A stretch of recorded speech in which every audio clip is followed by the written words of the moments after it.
एक गांव में सुनील नाम का एक आदमी रहता था। उसके पास एक जेसीबी था और सुनील इस जेसीबी को चलाकर अपने परिवार का पालन पोषण कर रहा था। सुनील जेसीबी से लोगों की जमीनों में बड़े बड़े गड्ढे खोदता था, जमीन से पत्थर निकालता था और जंगल के पेड़ भी उस जेसीबी से उखाड़ देता था। इस तरह उसका धंधा बहुत ही अच्छा चल रहा था। उसके पास वाले घर में प्रकाश नाम का एक आदमी रहता था। उसके पास एक ट्रैक्टर था। वो मेहनत से काम नहीं करता था, इसलिए अब उसे कोई भी काम नहीं बताता। प्रकाश को लगता है कि सुनील की वजह से उसका धंधा चौपट हो रहा है और वो कहता है, अरे इस सुनील ने जब से ये जेसीबी लिया है अब मुझे कोई काम नहीं बताता, लगता है इसका कुछ करना पड़ेगा। एक रात जब सभी गांव वाले सो जाते हैं तब प्रकाश सुनील के घर आता है और उसकी जेसीबी को आग लगा देता है।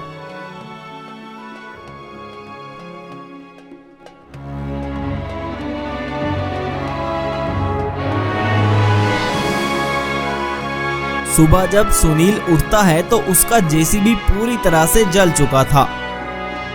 तब वो बहुत परेशान हो जाता है और अपनी पत्नी से कहता है, मैं अपने जेसीबी को चलाकर कुछ पैसे कमा कर लाता था, अब तो किसी ने उसको भी जला दिया, अब मैं अपना और परिवार का पालन कैसे करूंगा। तब उसकी पत्नी कहती है, अरे आप फिक्र मत करें जी, आप बहुत अच्छे और ईमानदार इंसान हैं, आप जिनके यहाँ काम करते थे उनके पास जाइए, वो ही कोई काम देंगे आपको। सुनील अपने मालिक के पास जाता है और अपने जेसीबी के बारे में सारी बात बता देता है। तब उसका मालिक कहता है, अरे नहीं नहीं, मैं तुम्हारे लिए कुछ नहीं कर सकता, मेरे पास तुम्हारे लिए कोई नौकरी नहीं है, वैसे भी अब तो तुम्हारे पास वो जेसीबी भी नहीं है, तो तुम मेरे किसी काम के नहीं हो। सुनील अपने घर की तरफ वापस जा रहा था, तब उसे एक बाबा जी मिलते हैं। वो सुनील से कहते हैं, बेटा मैं कई दिनों से भूखा हूँ, तुम मुझे कुछ पैसे दो ताकि मैं अपने लिए रोटी ले सकूं। तब सुनील ने कहा, बाबा जी ये मेरे पास आखिरी पैसे बचे थे, ये लो आप खाना खा लेना। ये सुनकर वो बाबा जी सुनील से कहते हैं, अरे बेटा तुम मुझे कुछ परेशान लग रहे हो, क्या बात है। सुनील बाबा जी को सारी बात बता देता है। तब बाबा जी कहते हैं, अरे बेटा तुम फिक्र मत करो, तुम मुझे उस जेसीबी के पास ले जाओ। सुनील बाबा जी को अपने घर लेकर आता है। बाबा जी उस जेसीबी की तरफ देखकर इशारा करते हैं और कुछ शक्तियां उस जेसीबी में डाल देते हैं। तब वो जेसीबी एक साधारण जेसीबी में बदल जाता है। ये देखकर सुनील बाबा जी का धन्यवाद करता है। तब वो बाबा जी कहते हैं, बेटा मैं कई दिनों से भूखा था, मेरी किसी ने मदद नहीं की, तुम्हारे पास खुद रोटी के पैसे नहीं थे, फिर भी जो तुम्हारे पास था वो तुमने मुझे दे दिया। अच्छे इंसान के साथ हमेशा अच्छा ही होता है। ऐसा कहकर बाबा जी वहाँ से चले जाते हैं। प्रकाश सुनील के जेसीबी को ठीक हालत में देखकर कहता है, अरे ये जेसीबी फिर से ठीक कैसे हो गया, अब लगता है इसका कुछ पक्का इंतजाम करना पड़ेगा। उन दिनों प्रकाश ने बहुत सारे पैसे कमा लिए थे, इसलिए वो एक साइंटिस्ट के पास जाता है और उसे कहता है, अरे सुनो साइंटिस्ट, तुम मेरा ये ट्रैक्टर एक रोबोट में बदल दो, बदले में मैं तुम्हें बहुत सारा पैसा दूंगा। वो साइंटिस्ट एक लालची आदमी था और वो प्रकाश के ट्रैक्टर को रोबोट में बदल देता है। प्रकाश अपने ट्रैक्टर रोबोट को लेकर गांव में आता है।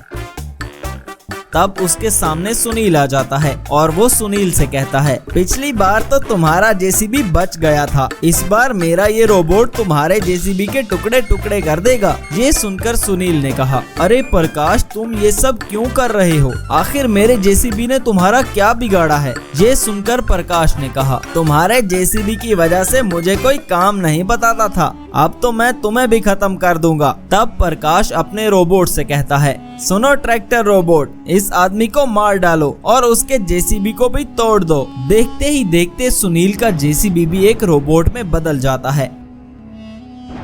ये देखकर तो सुनील भी चौंक जाता है।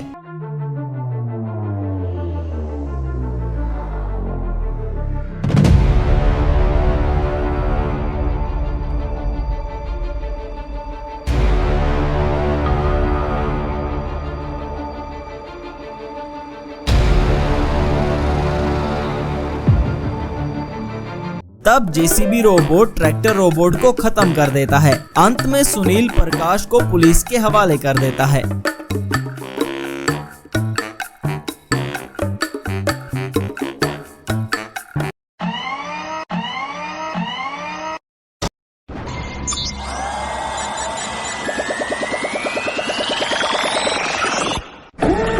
फतेहपुर नामी गांव में राकेश नाम का एक आदमी रहता था। वो कोई आम आदमी नहीं था, बल्कि एक साइंटिस्ट था। लेकिन अब वो रिटायर होकर गांव में अपना जीवन चैन से गुजार रहा था। कई साल पहले राकेश जब अपनी लैब में कुछ रिसर्च कर रहा था, तब उसे पता चलता है कि कुछ एलियंस हमारे प्लेनेट पर आने का सोच रहे हैं। राकेश उन एलियन से निपटने के लिए एक ऐसा रोबोट बनाने का सोचता है जो इन एलियन से कहीं ज्यादा शक्तिशाली हो। राकेश उस रोबोट को बनाने के लिए सरकार की मदद मांगने के लिए जाता है, लेकिन सरकार राकेश की मदद करने की बजाय राकेश पर पाबंदी लगा देती है। इसी वजह से राकेश वो शहर छोड़कर वापस अपने गांव में आ जाता है और एक साधारण इंसान की तरह अपना जीवन बिताने लग जाता है। एक दिन बड़े शहर में कुमार नाम का एक साइंटिस्ट अपने कंप्यूटर पर एलियंस पर रिसर्च कर रहा था। तभी उसे पता चलता है कि एलियंस हमारी धरती के बहुत करीब आ चुके हैं। अब देश की सरकार भी तब्दील हो चुकी थी। कुमार सरकार को ये बात बताता है तो सरकार कुमार की बात पर विश्वास कर लेती है और इस प्लेनेट को बचाने के लिए कुमार का साथ देने की ठान लेती है। कुमार एक बहुत ही होनहार साइंटिस्ट था, लेकिन उसे पता चल चुका था कि वो ज्यादा एलियंस को अकेला नहीं रोक पाएगा और वो अपने एक असिस्टेंट को बुलाता है और कहता है, मैंने सुना था कि मुझसे पहले भी एक साइंटिस्ट एलियंस पर रिसर्च कर रहा था। हमें उन एलियंस से निपटने के लिए उस साइंटिस्ट को ढूंढना होगा। अब इस प्लेनेट को बचाने के लिए वही आदमी हमारी मदद कर सकता है। कुमार का वो असिस्टेंट राकेश के बारे में सब पता लगा लेता है और उसकी रिसर्च के बारे में सारी जानकारी आकर कुमार को देता है। ये सुनकर कुमार ने कहा, देखो हमारे लिए सिर्फ इतना ही काफी नहीं होगा, हमें उस आदमी की भी जरूरत पड़ सकती है क्योंकि हमारे पास वक्त बहुत कम है और एलियंस तेजी के साथ हमारे प्लेनेट की तरफ बढ़ रहे हैं। वहाँ इन दिनों गांव में बहुत खतरनाक बीमारी आ चुकी थी और राकेश भी बीमार हो चुका था। कुमार राकेश से मिलने उसके गांव में आता है और वो राकेश को एलियंस के बारे में सारी जानकारी देता है। वो राकेश से कहता है, आपको मेरा साथ देना होगा वरना हमारा ये प्लेनेट हमेशा हमेशा के लिए तबाह हो जाएगा। ये सुनकर राकेश ने कहा, अपने इस प्लेनेट को बचाने के लिए मैं ये सब बहुत पहले करना चाहता था, लेकिन हमारी सरकार ने मेरा साथ नहीं दिया। तब कुमार ने कहा, सर अब वो सरकार जा चुकी है और इस बार जो सरकार आई है वो हमारा साथ देगी। राकेश कुमार को अपनी बीमारी के बारे में बताता है और कहता है, अभी तो मेरी हालत काफी खराब है, मुझे अपना इलाज कराना होगा, लेकिन तब तक तुम्हें उन एलियंस को रोकने के लिए कुछ न कुछ तो करना ही होगा। मैं तुमसे वादा करता हूँ, ठीक होकर तुम्हारी मदद के लिए जरूर आऊंगा। वहाँ दूसरे ग्रह से 3 एलियंस धरती पर आते हैं, जिनमें एक एलियन बहुत विशाल और खतरनाक लग रहा था। वो एलियंस का राजा था और वो अपने दोनों एलियंस से कहता है, जाओ और जाकर इस धरती पर तबाही मचा दो। मैं इस पूरी धरती को तबाह करके यहाँ अपने एलियंस के लिए एक नई दुनिया बनाऊंगा। तब वो दोनों एलियंस अलग अलग शहर जाते हैं और वहाँ तबाही मचाने लगते हैं।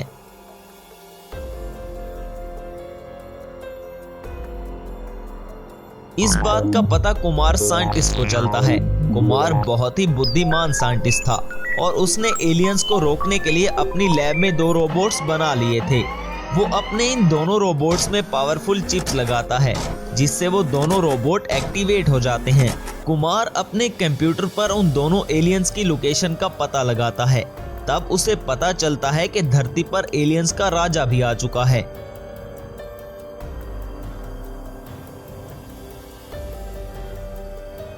तब कुमार ने कहा, सबसे पहले तो मैं इन एलियंस से निपटता हूँ जो हमारे शहर को तबाह कर रहे हैं।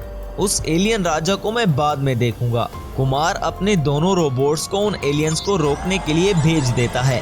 तब एलियंस और रोबोट में एक युद्ध होता है जिसमें वो दोनों एलियंस मारे जाते हैं। इस तरह कुमार धरती को एलियंस के पहले अटैक से बचा लेता है। अब शहर के लोगों को लग रहा था कि मुसीबत टल चुकी है, लेकिन कुमार को पता था कि असल खतरा अभी भी बाकी है।